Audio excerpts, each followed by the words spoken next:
Doctor, based upon the question that just happened, I want to direct your attention to Exhibit T, which we're just going to skip ahead based upon the judge's questions. Okay. Hearing on Exhibit T.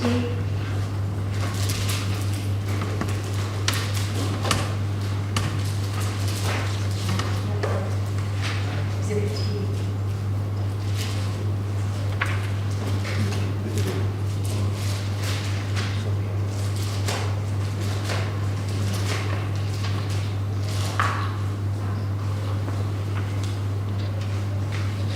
Doctor, you have before you what is remarked as Defendant's Exhibit T. Do you see that?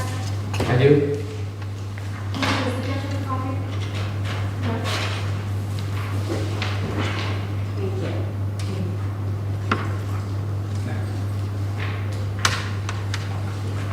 Doctor, we had just talked about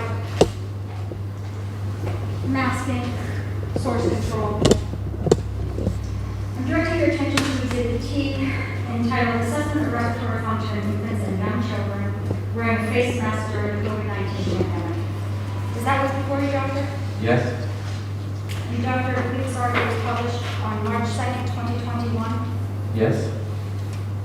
Doctor, was this document, you had testified earlier that you used the data dashboards and various articles to help formulate your opinions with respect to the executive orders and the Rhode Island Department of Health's regulation.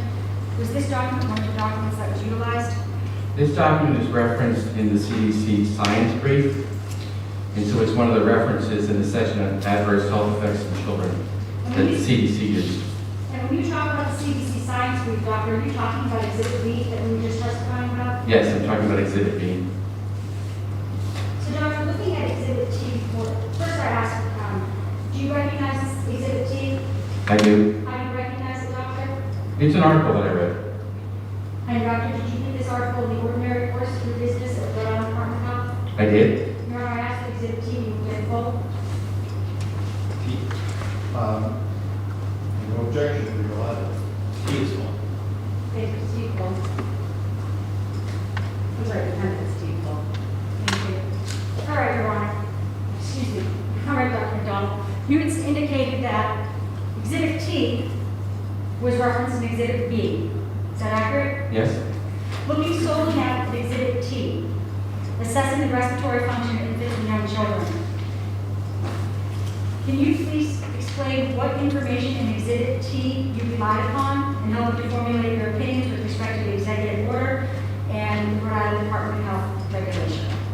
So it's an article published in the Journal for the American Medical Association. And so what the authors are trying to answer is, the question they have was, face masks have been recommended, but they wanted to see if there's any adverse effects on children, where there's a problem with them inhaling oxygen, or is there any respiratory distress? That was the big question. So they looked at 47 infants and young children in Italy, and they had them wear a surgical mask for half an hour, and they noticed there weren't any adverse effects. So that they concluded that the use of surgical masks among children would be an effective strategy, especially when they considered that schools were opening. So it was a decent study. They looked at some children under the age of 2 and looked at kids up to the age of 12. And they looked at data from May through June of 2020.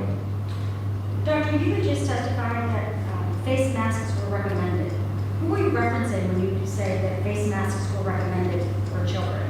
They were recommended by the Center for Disease Control and Prevention and also by the American Academy of Pediatrics. If you know, as you stand here today, does the Center for Disease Control and the American Academy of Pediatrics recommend mask wearing in a K-12 setting? Yes, they still recommend that. Doctor, based upon your training, education, and experience, and your role as a public health official, can you offer an opinion to a reasonable degree of medical certainty as to whether or not mask wearing affects children and adults differently or the same? I can offer an opinion. Doctor, what is that opinion? I see no reason why they'd be different in adults than children. Doctor, what information do you use to formulate that opinion? Well, I based it on a lot of the information I got from the CDC science brief, but also the studies that they referenced, in particular in the adverse health effects. I actually went into the science brief, and there's a section titled Adverse Health Effects, and so I actually read every study that they referenced. I don't usually read every study in a review article, but I did in this one because I wanted to see where they were drawing the conclusions from. So it's actually references 57 through 63, and they look at these studies, they look at different groups of people. They look at children, they look at people with lung disease, look at people who normally would have healthy lungs, healthcare workers, and they looked at people who were exercising, and they didn't see a change in anyone. So I think their conclusion has merit, and I found it persuasive. Doctor, just to clarify, for the record, you had referenced 57 to 63 in a section titled Adverse Health Effects of Mask Wearing. Is that from Exhibit B? Yes. Thank you, Doctor. Doctor, based upon your training, education, and experience, and your role as a public health official,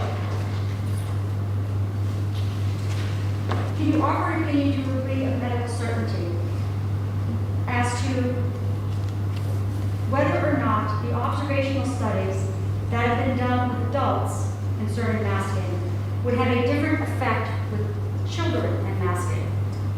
I offer an opinion. Doctor, what is that opinion? I don't think there'd be a difference. Doctor, why do you say that there wouldn't be a difference? And When you this- look at all the studies in particular, they looked at children and adults, and they're different authors with the same question. So when you look at 8 different studies looking at